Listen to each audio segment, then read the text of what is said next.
Great to see you. Again, there's a lot to discuss, but I'm happy to report that we've made significant progress since we last met as a country. As you know, the enhanced surveillance regime will be coming to an end in August, and we all put a lot of work in making sure that this very painful chapter for the country, which essentially started 12 years ago, is coming to an end. And of course, on various topics that are of interest to you, I think we've made good progress on many files, and I would like to thank you personally, but also your services. I think we have a very good and honest cooperation. But also regarding digital, which I know is your great passion, I think we've done a lot in Greece on that front. We used COVID as an accelerator to really push through digital services at an unprecedented pace. And of course, there's a lot that remains to be done also in terms of digital infrastructure. I know you had a good meeting also with Minister Pierakakis, and we're really looking forward to using the RRF funds to further drive through this transformation. But and of course, I would also like to congratulate you on your leadership regarding the European initiatives that we've taken in the digital space. I think it is important that there is a cutting-edge regulatory public policy making regime which is emerging out of Europe when we are talking about big tech companies with all the benefits that they bring. We should not recognize that there's also another side that we need to pay attention to. So my personal congratulations regarding your unwavering sort of energy in terms of investing in this very important file.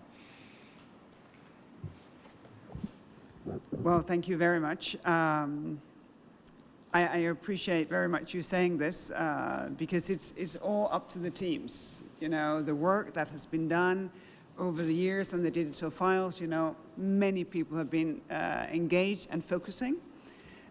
Same thing, I think, on all the aid that was needed during the pandemic. Teams working 24/7. And working, I think, very well with our colleagues here in Greece.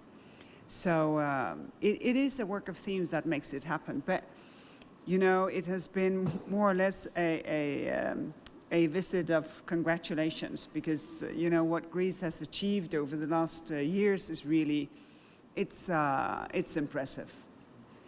And it's, we're in this macro crisis of war, energy, inflation, climate. And I think, unfortunately, that sort of subdued the celebrations that ought to be held for the enhanced surveillance to stop. Because the fact that this has been achieved, I was there firsthand watching this. And back then, I think a lot of people, they doubted if this was possible, if this would ever going to happen. And now when it's a success, of course, it has many fathers. But I think rightfully your government has been doing a lot to make this happen.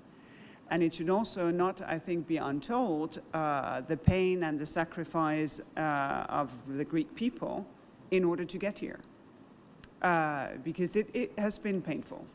It is painful to correct an economic path that has been so wrong. So I think also in that respect, it says something really, really impressive also about the Greek society. So I think that should be sort of, it ought to, but you know how it is with news? Good news, page 4, bad news, front page. Although, every time when we get to this time of the year, end of June, beginning of July, we remember what happened in 2015 and how close we came to a complete catastrophe. We paid a very heavy price for choices that were made during that year. But I think you're right to point out that Greek society has proven incredibly resilient. But we've also demonstrated that you can shift from a low growth to a high growth potential, while at the same time making sure that the growth is inclusive, that we address the concerns of the young people, that it is digitally smart and environmentally sustainable. This is what we're trying to achieve, and our goal, and my personal goal, was always to not repeat the mistakes of the past. We want a growth that is investment-driven, innovation-driven, and not consumption-driven, fueled by debt. So we're very conscious of the fact that whatever we do in terms of public intervention needs to be viewed within the constraints of our fiscal policy, and that is why we've been able to, I think, target our measures, also our post-pandemic measures, or measures related to inflation, in a smart way. But you know something, if it were not for the digital transformation, we would not have been able to do so. I'm sure there are European countries that cannot deliver right now targeted assistance because they simply don't have the ability of their various databases to talk to each other.